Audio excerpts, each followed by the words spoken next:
Welcome to Partners in Ministry. I'm your host, Dan Smith, and today I'm going to do a special Get to Know You segment with Ray Chobanian. Ray is both the founder and facilitator of Recovery Matters in Wexford, Pennsylvania. Welcome, Ray, and thanks for joining me. Well, thank you for having me today, Dan. Yeah, you bet. Hey, get started. Why don't you just give us a brief rundown of your ministry, who you're serving, and how you serve them?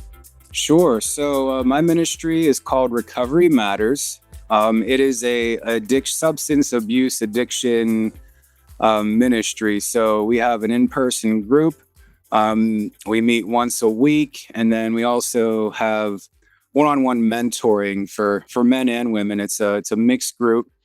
And so, yeah, anyone struggling with specifically a substance like abuse problem. So that could be alcohol or heroin or anything in between, Okay. And so what specifically is your role, and what part of it brings you the greatest joy or sense of fulfillment? Well, my role, I started it, and I am the leader. I also have a co-leader who happens to be the first person who came to the group. It's a woman. So it's nice to have a man and a woman because she can, help with the women more and I can help with the men more. So yeah, we have a co-leader, but I'm pretty much responsible for all the curriculum, running the groups, making sure everything goes smooth. If there's any problems, handling the problems. And also I'm the person that, the church, which is Northway Christian Community. They have, I think it's like 6 locations. The one my group is at is in Wexford, Pennsylvania.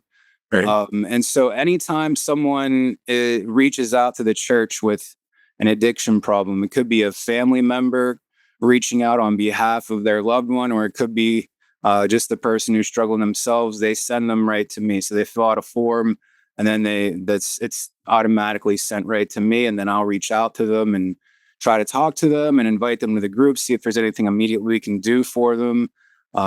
Even as far as like getting them into a rehab or something, if that's what they need. So yeah, that's my role. And I do it because I'm in recovery myself. I spent about 20 years in active addiction. I was homeless, shooting heroin, for about 20 years and every other drug I could get my hands on, and figured out, I finally got clean and had a lot of help. And I just felt the call. I had 2 encounters over 3 days with the Holy Spirit. And because I wasn't sure if I should do it or if it, would be good to do it. And I was definitely called. And so I just have been obedient and just following that call. Sure. Tell us about a time when you saw God work in an amazing way through your ministry. Wow. Well, there's many examples of that. I could go. I'll give you a couple little examples. So, the first woman who came. So this group, it's the first night it's launched in person because I started over COVID.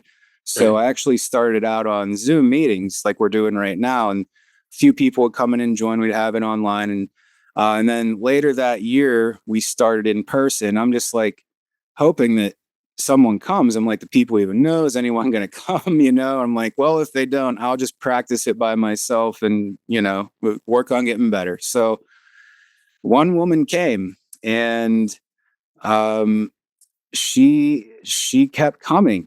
She did, and it was just me and her for probably about 4 months or so, until she told a friend about it and brought one of her friends. And little did I know, about maybe 2 years later, we were in a group one night, and she had said that I decided before I ever walked in the church that night that if whoever is on the other side of those doors can't help me, I am giving up. She said, I just tried everything and nothing's working. No one can help me.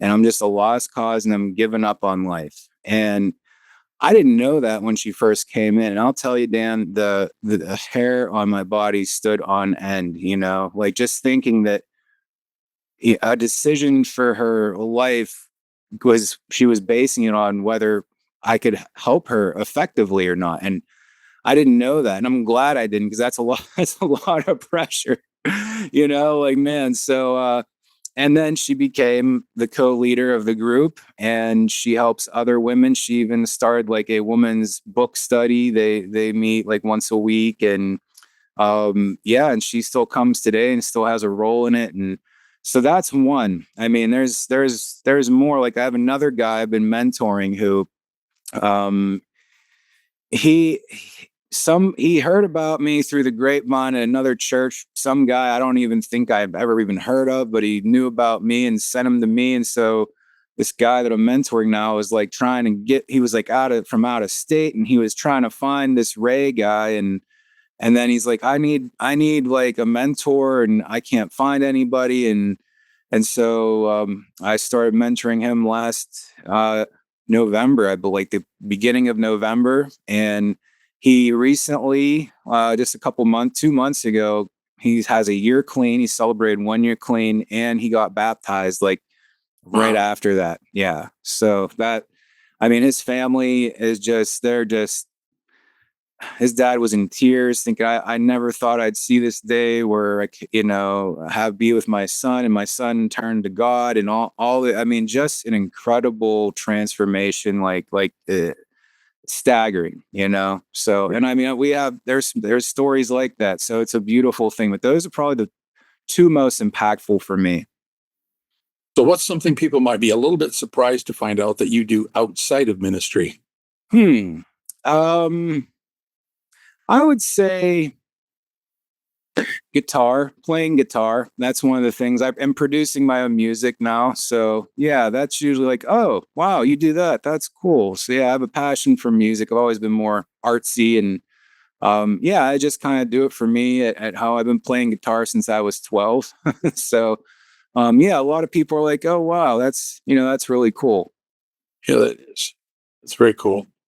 So who has been somebody that's been very meaningful in your life personally, and how did they impact you? Hmm. Well, I would say when it depends on what area of life. Like, I've had some great mentors. I've had one mentor specifically that really changed the whole trajectory of my life. My mother, my wife, I would say, probably she's had a huge impact. My wife, she she's just a great woman, and she's always been very supportive. And yeah, I mean, she definitely changed my whole life, and she helped me to get closer to God. She helped me to really understand who He is more, and kind of, because I thought I knew things that I didn't, I guess. So yeah, that was, I would say, her, because I mean, it's definitely definitely changed my whole life. But without everybody pitches in a little bit, and you become the accumulation of all that, of all the things people pour into you. Yeah, amen. Yeah. Amen. So what's a simple little thing that always brings joy to your life or brightens up your day? That's a great question. Hey, I helping somebody, or seeing somebody get helped, that it might seem little to me or to whoever, but to the person receiving the help, it's not always so little. Like, I had a situation like that today where um, my neighbor, that they're in a not a great spot health wise, and her husband's not doing very good, and um, she was out there trying to cut the grass, and it's like a real steep hill in her front yard. And I'm like in the middle of my day. I'm like, I got stuff going on. I'm doing stuff, and I just seen her there, and I can't like just walk past and not, I can't let this woman do this. So I asked her if she would mind if I helped. I didn't ask her if she wanted help. I just asked if she minded if I would help. And and man, it wasn't a lot of grass, Dan. It took me 5 minutes, and just so grateful. And it's like, I'm really glad I did that. Like, it blessed her, it blessed me. Sure. So just, I think small acts of kindness, those, if I'm in a negative mood and someone does something nice, can shift the whole trajectory of my day. Sure. And so what first drew you to the mission of the Quickadell Foundation?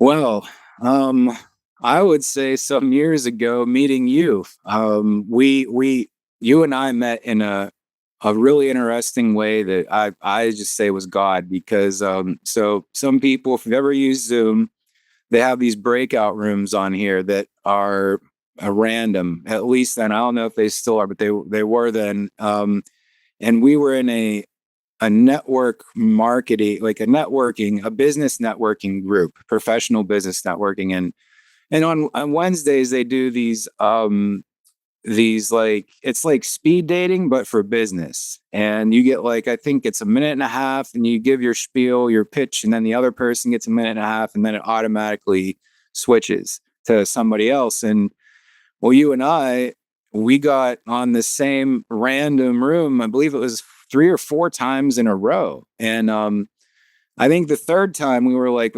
maybe we should exchange information. Maybe God's trying to tell us something. And I didn't know you from Adam, and likewise, you didn't know me. And here it's turned, I'll say this, Dan, you guys, it's been life-changing working with you guys. And so the generosity part of the Quakerdale Foundation has been definitely transformative for me.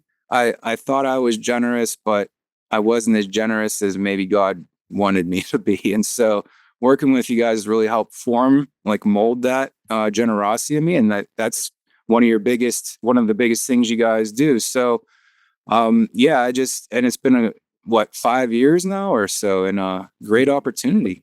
That's going on 7. Oh, geez. Yeah. Wow. Hard to believe. It is, yeah. So, yeah, I mean, I would say just what drew me was being in those breakout rooms with you multiple times. That's never happened before or since, by the way. And I've been in them. So, yeah, and I mean, I just think I think God drew me to pay attention. And then when I learned about who you are and what you do, and I'm like, oh, well, these are the kind of folks I want to work with. So, yeah, your mission really helped to draw me too. When you look at the things that we were doing together at the beginning, 6 or 7 years ago, and you take a look at what we're doing now together, what would you like us to be able to do together 5 years from now? What would that look like if you could envision it? Yeah.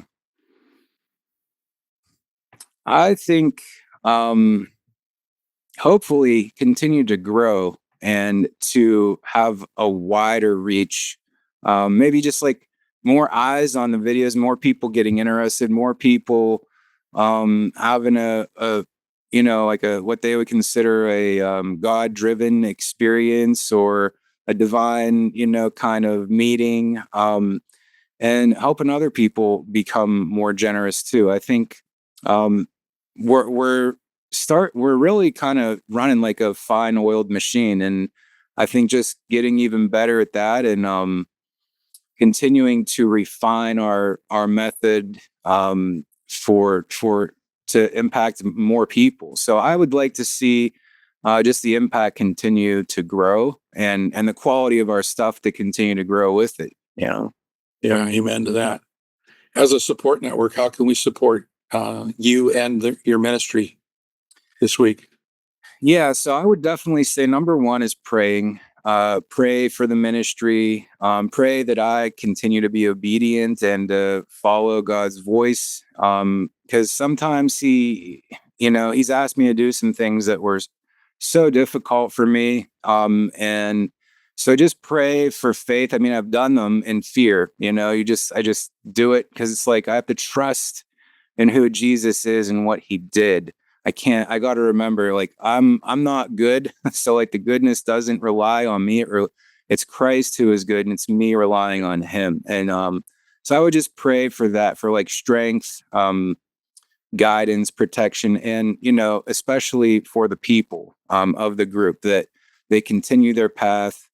They keep coming, because coming once isn't really going to create a shift in anybody, or twice, so that they would just have the willingness to keep coming, honest and open-minded. So, yeah, I mean, that's really it. And if anyone knows anyone in the Pittsburgh area that needs help, you could support us by sending them my way.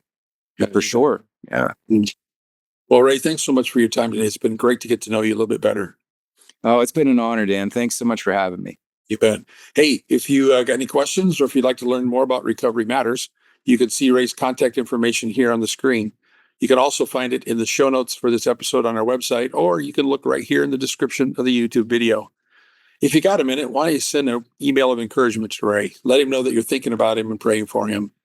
So on behalf of Recovery Matters, Ray Jobanian, and Partners in Ministry, I want to thank you for joining us today. And until next time, let's get out there and serve as Christ serves.